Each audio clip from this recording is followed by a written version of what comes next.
Mensagens que edificam, ministradas pelo pastor Sidney Ferreira. E se puseram perante ele.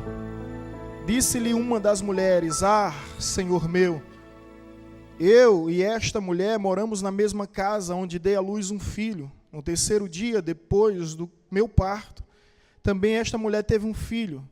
Estávamos juntas, nenhuma outra pessoa se achava conosco na casa. Somente nós ambas estávamos ali. De noite morreu o filho desta mulher, porquanto se deitara sobre ele. Levantou-se à meia-noite e, enquanto dormia a tua serva, tirou-me a meu filho do meu laço e o deitou nos seus braços. E a seu filho morto deitou-o nos meus. Levantando-me de madrugada para dar de mamar a meu filho, eis que estava morto, mas reparando nele pela manhã, eis que não era o filho que eu dera à luz. Então disse a outra mulher: Não, mas o vivo é meu filho, o teu é o morto. Porém esta disse: Não, o morto é teu filho, o meu é o vivo. Assim falaram perante o rei. Então disse o rei: Esta diz: Este que vive é meu filho, e teu filho é o morto. E esta outra diz: Não, o morto é teu filho, e o meu filho é o vivo. Disse mais o rei: Trazei-me uma espada. Trouxeram uma espada diante do rei. Disse o rei: Dividi em duas partes o menino vivo, e dai a metade a uma e a metade à outra. Então a mulher cujo filho era vivo falou ao rei: Por que o amor materno se aguçou por seu filho? E disse: Ah, Senhor meu, dá-lhe o menino vivo, e por modo nenhum o mateis. Porém a outra dizia: Nem meu, nem teu, seja dividido. Então respondeu o rei: Dai à primeira o menino vivo, não mateis, porque esta é a sua mãe. Todo Israel ouviu a sentença que o rei havia proferido, e todos tiveram profundo respeito ao rei, porque viram que havia nele a sabedoria de Deus para fazer justiça. Pai amado, nós te rendemos graça por esta palavra e ministramos a tua bênção sobre a tua igreja, que o Senhor esteja falando poderosamente aos nossos corações. Essa é a nossa oração em Cristo Jesus. Amém. Amém? Esse relato é bastante conhecido. Trata-se de um caso extremamente complexo de se resolver. Se coloque por algum momento no lugar do rei Salomão. Como você resolveria essa situação, tendo em vista que nenhuma dessas mulheres tinha testemunhas? Nenhuma dessas mulheres tinha testemunhas a não ser o seu próprio depoimento. E Salomão se depara diante de um caso cuja magistratura é complicado de se resolver. Esse caso chegou à sua jurisdição devido à repercussão que ele tomou. Uma repercussão nacional no Estado de Israel. E o interessante aqui é que se chegou ao conhecimento do rei, obviamente é porque nenhum outro conseguiu resolver. O rei Salomão seguiu o conselho de Jetro, assim como todos os reis, descentralizar para delegar. Ele não era o único a resolver os problemas de Israel. Havia outros que lhe representavam, súditos, sábios. No entanto, ninguém conseguiu resolver, ao ponto de que esse caso chega na sala do trono, no fórum de Salomão, o grande rei. E o impressionante nessa história é como ele consegue desvendar esse mistério, como ele consegue desvendar esse enigma. Por isso que eu te convido, se coloque um pouco no lugar dele. Ele resolveu de uma maneira simples. Ele resolveu de uma maneira muito bem prática. Ele apenas abordou características que somente a verdadeira mãe possui. E a temática dessa reflexão, nesse dia tão especial, é justamente a verdadeira mãe. E ao olhar essa história que todos vocês conhecem, eu percebo que, vou até entregar logo os pontos. Nós pontuamos 3 lições. E percebemos aqui que a verdadeira mãe, ela possui 3 virtudes. Ela conhece o seu filho, ela protege o seu filho e ela ama o seu filho. E essas 3 características nós encontramos nessa mulher. No versículo 21, ao falar sobre ela, nos diz o seguinte: levantando-se de madrugada para dar mamar a seu filho, eis que estava morto, mas reparando nele pela manhã, eis que não era o filho que dera à luz. Ao reparar bem, ela conheceu, reconheceu e logo percebeu que não era o seu filho. Mães de verdade conhecem muito bem o seu filho. Ela conhece todos os hábitos, todos os cacuetes, todas as mugangas. Mãe de verdade, ela consegue ouvir o silêncio, ela consegue descobrir segredos, ela consegue entender os sentimentos. Mãe de verdade conhece plenamente o seu filho, e essa mulher demonstra conhecer o seu filho. Ela não permitiu ser enganada. Dizem por aí que os pais são os últimos a saberem. Não é isso que dizem? Mentira! Os pais são os últimos a aceitarem. Mas eles são os primeiros a descobrirem. Eles são os primeiros a saberem. Os pais sabem qualquer diferença no comportamento do seu filho, logo é percebido pelos seus pais. Os pais conhecem o filho mais do que qualquer analista, psicólogo, psiquiatra, psicanalista. Os pais conhecem bem a alma do seu filho. E quantas vezes, eu sei que eu não sou o único, a gente não precisou nem falar para as nossas mães chegar até nós e dizer: diz o que é que está passando. Não, nada. Pode dizer o que está acontecendo, que eu sei que alguma coisa está acontecendo. E os pais, as mães principalmente, conhecem os seus filhos. E essa mãe conheceu muito bem que aquela criança não era sua. A verdadeira mãe, ela conhece os seus filhos. Ela conhece bem os seus filhos, mais do que ninguém. Mais do que ninguém. Essa é a virtude dessa mulher. Segunda característica de uma verdadeira mãe, abordada nessa história, extraída desse texto, é que no versículo 22 nos mostra que ela protege o seu filho. Imediatamente ao descobrir, ao perceber que o filho não era seu, ela vai para o confronto. Ela vai desafiar aquela mulher: você está me enganando, você me ludibriou. Esse filho não é meu, esse filho é seu. E começa todo aquele conflito, mas você vê, sabe, o instinto materno prevalecendo pela proteção da sua própria cria. E as mães são capazes de fazer loucuras. Estatísticas confirmam que as pessoas que mais visitam o presídio não são as mulheres, não são os filhos, não são os amigos, não são os advogados, não são pastores, não são padre. Quem mais visita o presídio são as mães, que estão em todo o tempo, dando toda assistência. Em alguns momentos onde fizemos trabalho evangelístico no presídio dessa cidade, de fato a gente pode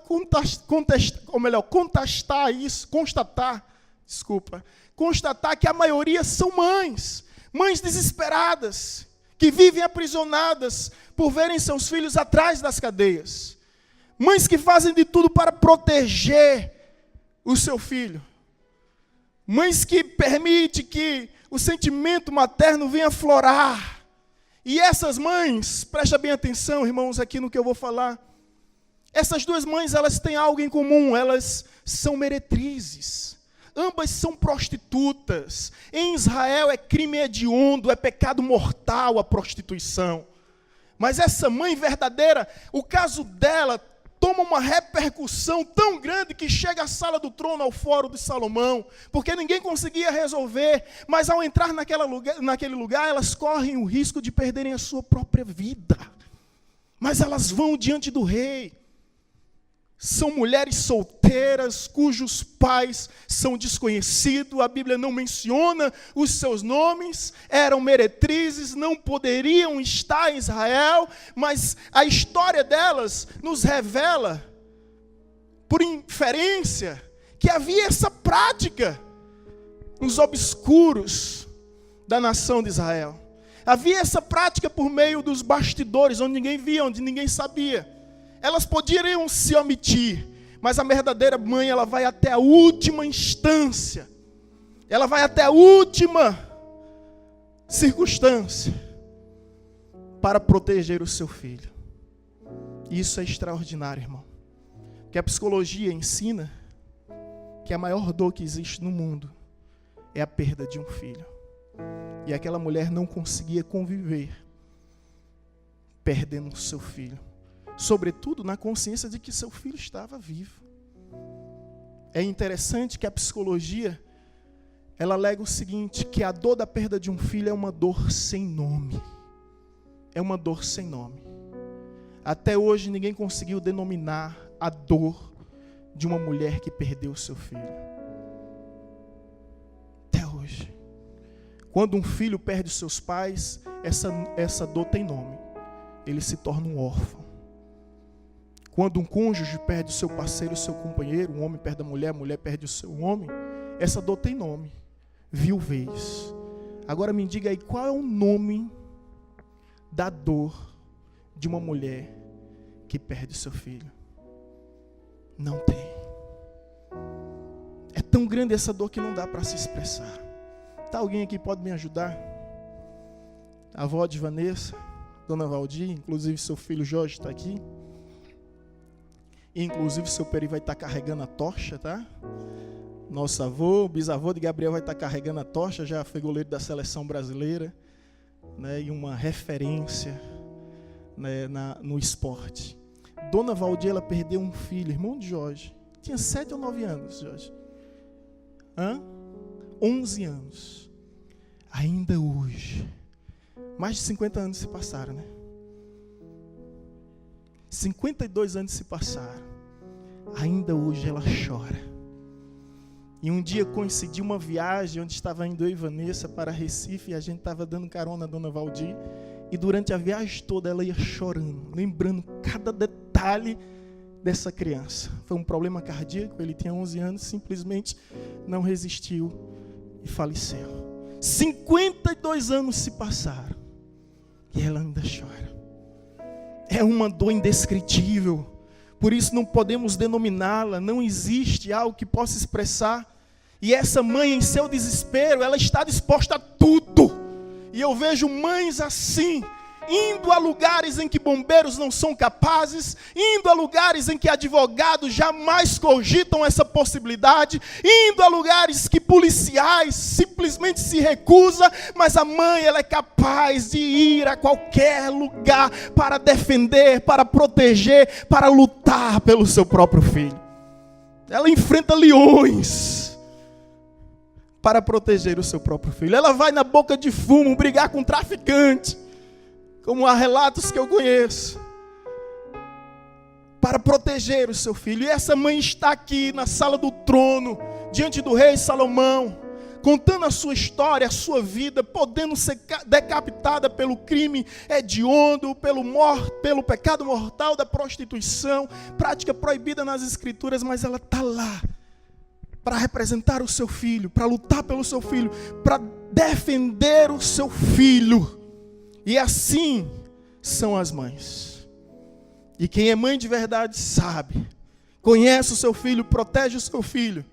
E em terceiro lugar, Salomão chega ao ápice desse caso, com muita lucidez e sensatez. Ele consegue resolver esse problema.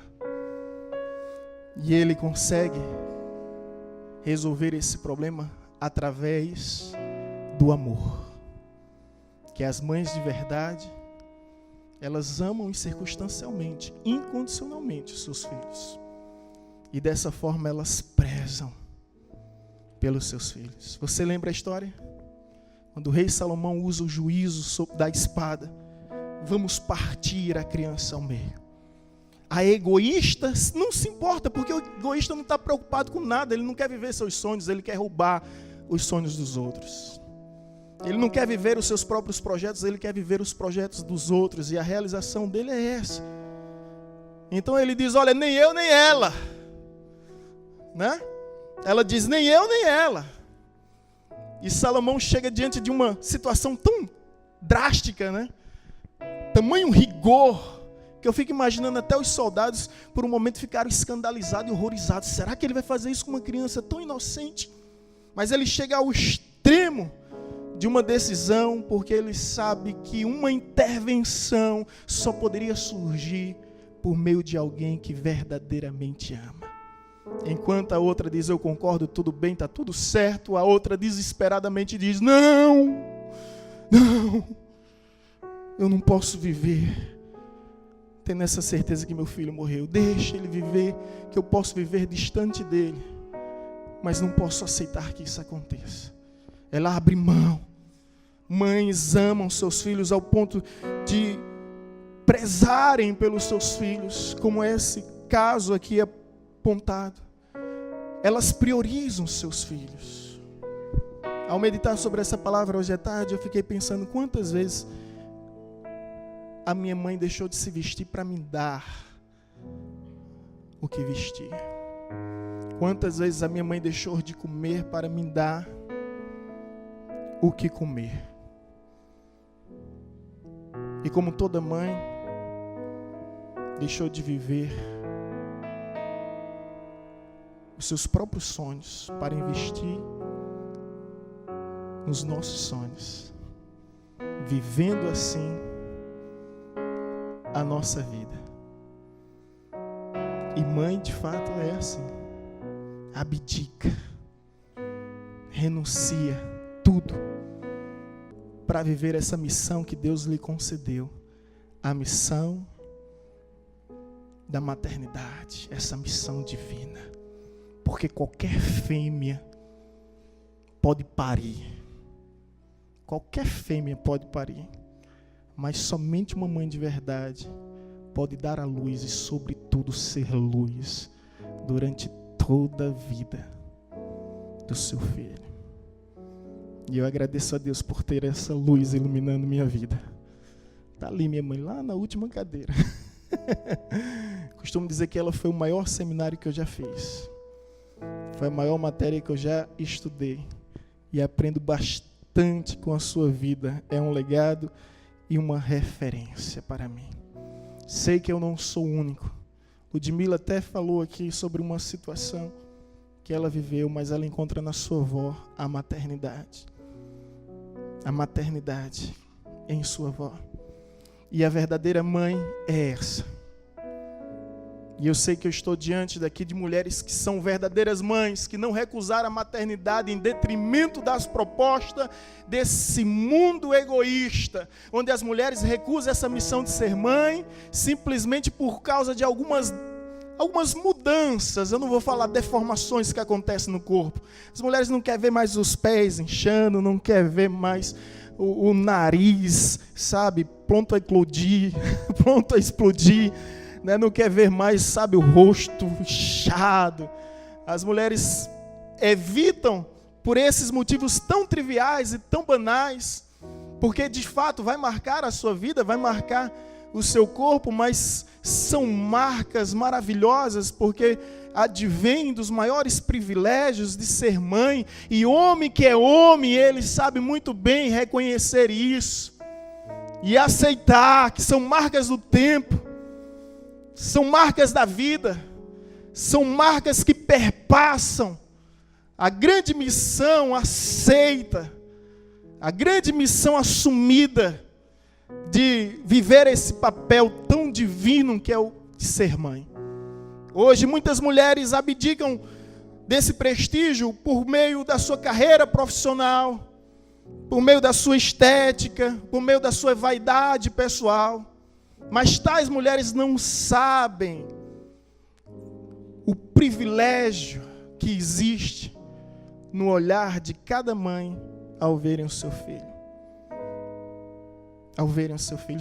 É algo que, como homem aqui, eu apenas imagino e fico perdido nas minhas elucubrações. São apenas especulações e conjecturas, porque eu sei que por mais que eu fale, eu nunca vou entender plenamente. Só as mulheres sabem o que é isso, de ver algo mexendo na sua barriga. Acompanhando a gestação da minha esposa, e às vezes eu falava com os meus filhos ainda na barriga, era um costume meu. Sempre falei tanto para Gabriel quanto para Sara, e eu sempre dizia: Jesus é o Senhor, somente Cristo salva.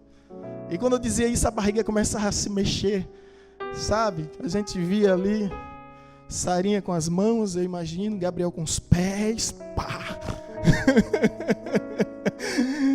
Né? Era lindo demais. E eu disse, para mim é emocionante por colocar a mão. Imagine para a mulher que vê aquilo se movendo dentro de si. É tanto que Vanessa teve todas as complicações, e vocês acompanharam, da primeiro parto. Teve pré-eclâmpsia, teve síndrome HELP, teve hipertensão gestacional, teve hiperemese gravídica, teve tantos problemas, as plaquetas sanguíneas não foi alterada, Débora, teve que viajar de avião. Existe uma lei que grávida não pode, gestante não pode viajar de avião, mas o caso era tão extremo que se ela não fosse, ela perderia a criança. E apesar de tudo isso, imediatamente ela aceitou conceber e ser mãe pela segunda vez. É algo extraordinário, que as mães que estão aqui sabem perfeitamente o que eu estou aqui tentando falar. Mas é algo tão presente em todo o reino, em toda a criação, que eu me recordo de uma ilustração que diz o seguinte, de uma história que diz o seguinte, que determinada selva estava tendo fogo que ia se alastrando ao ponto de se tornar um grande incêndio. E todos os animais, répteis, aves, todos os animais simplesmente fugindo do fogo. E de repente os bombeiros, ao serem acionados e comparecerem naquele lugar para tentar extinguir aquelas chamas, percebem que havia um animal entre todos os animais que corria em direção ao incêndio. Corria em direção ao incêndio. E era uma galinha. Correndo em direção ao incêndio. E eles ficaram sem entender, sem compreender o porquê daquela reação tão contraditória. Depois, quando conseguiram extinguir todo o fogo, onde já não havia mais o incêndio, adentrando naquela selva, eles viram o corpo daquela galinha todo carbonizado e se mexendo. Se aproximaram, começaram a tirar e viram vários ovos se rachando e os pintinhos saindo dentro daqueles ovos. Eles ficaram tão emocionados diante daquilo, porque estão diante de um caso em que uma mãe foi capaz de dar a sua própria vida por amor dos seus próprios filhos. E é interessante quando Jesus quis revelar o amor de Deus para com o seu povo. Eu citei aqui no início do culto Isaías 49:15. Ainda que uma mãe se esqueça do seu filho que mama, desde que não se compadeça do filho do seu ventre, mas se esta mulher se esquecer dele, eu porventura jamais o esquecerei, porque o seu nome está gravado na palma das minhas mãos. Deus no Antigo Testamento faz essa analogia, essa metáfora do seu amor, comparando com o amor de mãe, e novamente Deus vivo, personificado na pessoa de Cristo, o Verbo, vivendo com a gente, caminhando com a gente, o ilimitado tornando-se temporariamente limitado, o infinito tornando-se momentaneamente finito. Jesus encontra as seguintes palavras para expressar o seu amor pelo seu povo ao subir no monte, a olhar a terra que tanto amou. Ele diz: Jerusalém, Jerusalém, que mata os teus profetas, que apedreja aqueles que a ti são enviados. Quantas vezes, ó Jerusalém, eu te quis proteger debaixo dos meus braços, como uma galinha. Faz isso com seus pintinhos debaixo de suas asas. Ó Jerusalém. Jesus não cita o galo, Jesus cita a galinha. Jesus cita a galinha. Quem aqui já criou galinha? Ninguém criou galinha. Esse povo não é da roça não, meu pai. Quem já criou galinha? Gabriel e Sarinha já criou galinha, gente. Tá? Eu tô com um menino de 3 anos, um menino de 1 ano. A gente comprou 2 pintinhos amarelinhos, né? Botou lá dentro de casa e eles criavam galinha. Vocês não estão criando galinha? Nunca criaram galinha? Você chega próximo do pintinho, a mãe vem com tudo para cima de você. Não importa a sua estatura, não importa o seu tamanho, o seu biotipo, não importa o que você tenha na mão, se é um pedaço de pedra, um pedaço de pau. A galinha vem com tudo para proteger os seus pintinhos. Assim é Deus. E é impossível falar do Dia das Mães e não fazer essa comparação de que o amor que mais se aproxima do amor de Deus é o amor de mãe. Por essa razão, eu gostaria de pedir que todas as mães que se encontram nesse recinto, nesse lugar, se colocassem em pé.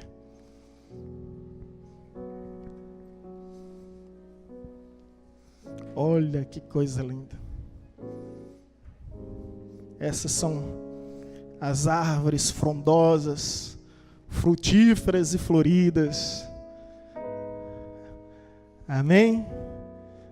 Agora, toda a igreja, vamos aplaudir a todas as mães.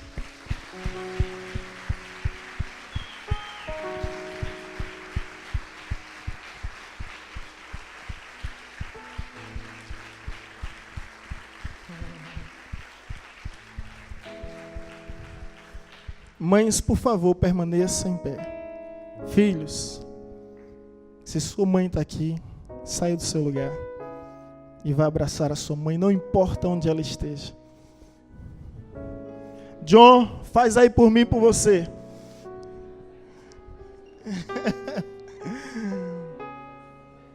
Você, mãe, nenhuma mãe pode ficar aqui sem um abraço. Se você está vendo alguma mãe sem um abraço, por favor, vá até ela e abrace essa mãe. Representando os seus filhos que por algum motivo não está aqui. Valdir, abraça sua tia ali, por gentileza. Todas as mães sejam abraçadas. Tem 2 mães ali, ó, estão sem abraços. Ó, Mena, sai do seu lugar, abraça sua sogra, que ela é uma mãe também, rapaz.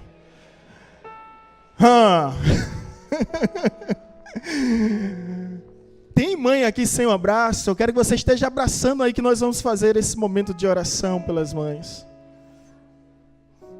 É verdade. Cadê os meninos? Estão na salinha? Por gentileza, alguém abraça aqui Thelma. Ah, já abraçou? Ah, que bênção. Todas as mães, tem 2 mães ali sem abraço, gente. Olha só. Quem pode ajudar? Muito bem, Eric, muito bem. Que sua noiva case logo com você depois de uma dessas. 2 mães sem abraço. Vamos abraçar as nossas mães. Amém? Toda a igreja se coloca em pé em nome de Jesus. Ministério de louvor.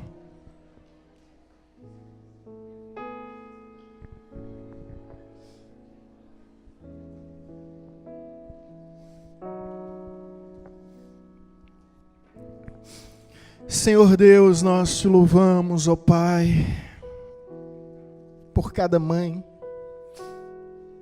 que existe, por cada mãe que vive, por cada mãe que recebeu de Ti essa missão, essa dádiva,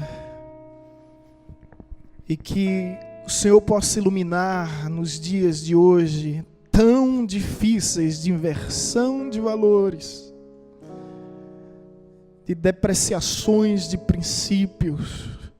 Que o Senhor possa abençoar e iluminar cada mãe, Senhor, para que elas venham ser sempre referência na vida dos seus filhos, para que quando os momentos difíceis vierem, eles possam guardar o exemplo no seu coração e que eles possam compreender, Senhor, que quando a mãe corrige é porque ama, quando a mãe disciplina é porque ama, quando a mãe cuida, independente da sua forma de demonstrar o seu cuidado, é porque ama. E muitos hoje que aqui estão sentem saudade dos gritos da mãe, sentem saudade dos castigos de suas mães, sentem saudade dos esparros, das broncas de suas mães, e gostaria de tê-las mais uma vez com eles, para abraçar, para poder desejar feliz Dia das Mães.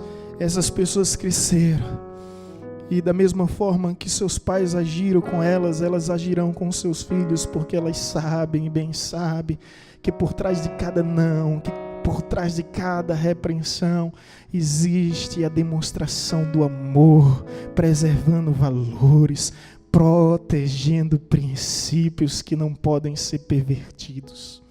Ó Deus, nós te louvamos por cada mãe e também consagramos todas aquelas que serão mães, que no amanhã, que ano que vem estarão aqui, te agradecendo por essa missão, te louvando por essa dádiva, porque eu creio, ó Deus, eu creio na unção da maternidade, eu creio que o Senhor há de abrir a madre e conceder esse privilégio, assim como o Senhor foi fiel na vida de Sara, de Rebeca, de Raquel, de Ana, de Isabel, mulheres que eram estéreis, mas quando geraram bênçãos para a glória de Deus. Geraram verdadeiros homens de Deus. Sim, Senhor, essa é a nossa oração, abençoando cada mãe amada e cada mãe querida, em nome de Jesus. Bem, gente, que essa mulher da qual nós encontramos a inspiração para trazer essa reflexão possa ser um exemplo para cada mãe, conhecer o seu filho, proteger o seu filho e amar o seu filho. Essa é a característica da verdadeira mãe. É algo que não se induz, se trata de instinto. A gente nasce com esse instinto. Não precisa ninguém nos ensinar. É apenas para relembrar que essas são características que a gente precisa preservar. Evidentemente, se pudesse dar um exemplo da melhor mãe, não somente da maior mulher, mas também a melhor mãe, com certeza seria Maria, mãe de Jesus, né? Não há exemplo melhor. E eu, ao longo de 10 anos pastoreando a igreja, já trouxe várias mensagens sobre a vida de Maria, quanto a sua vida é surpreendente, o quanto ela é uma mulher formidável, o quanto ela foi usada poderosamente nas mãos de Deus, uma mulher digna, uma mulher honrada. Um dia perguntaram a um pastor: vocês têm algum problema, vocês evangélicos, têm algum problema com Maria? O pastor deu uma resposta tão sábia. Ele disse o seguinte: olha, eu agradeço a Deus por ter nascido homem, mas se eu não fosse nascer homem, pudesse nascer mulher, com certeza eu queria ser Maria. Não há um exemplo melhor e maior de vida, a mãe de Jesus, né? E nós amamos de todo o coração, não a veneramos, porque a Bíblia não permite que nenhuma veneração seja feita aos homens, mas amamos aquela que foi fiel desde o nascimento até a morte de Cristo, né? E permaneceu fiel em todo o tempo de sua vida. Porque é interessante citar e mencionar isso. Na cruz, os apóstolos tudinho tinham fugido. Só João que estava lá, mas tem um pensador que diz que João não conta porque João era menor de idade, ele não poderia ser punido por estar lá. Mas o fato é que todos os apóstolos e discípulos, Jesus tinha 12 apóstolos, 70 discípulos. A pergunta é: onde eles estavam quando Jesus estava na cruz? Onde eles estavam? Todos estavam foragidos, com medo. Mas onde é que estava Maria? Aos pés da cruz. E lá aos pés da cruz, Jesus diz uma das palavras mais lindas: mulher, eis aí o teu filho, filho, eis aí a tua mãe. E assim Jesus nos ensina a cuidar da nossa mãe. Mesmo no momento de dor, de desprezo, mesmo no momento de morte, Ele não esqueceu da sua mãe e nos ensina a cuidar de nossas mães. Amém? Não abandone a sua mãe. Uma vez eu vi uma ilustraçãozinha, uma imagem dessas que circula na internet, no Face, no WhatsApp, que era uma mãe dando de comer a uns 7 meninos, né? 7 meninos, né? E depois essa mesma mãe, ela estava num asilo, abandonada pelos 7 filhos. E ali tinha uma máxima de sabedoria que dizia: eu não entendo como uma mãe consegue cuidar de 7 filhos e 7 filhos não consegue cuidar de uma mãe. Então cuide da sua mãe. Amém?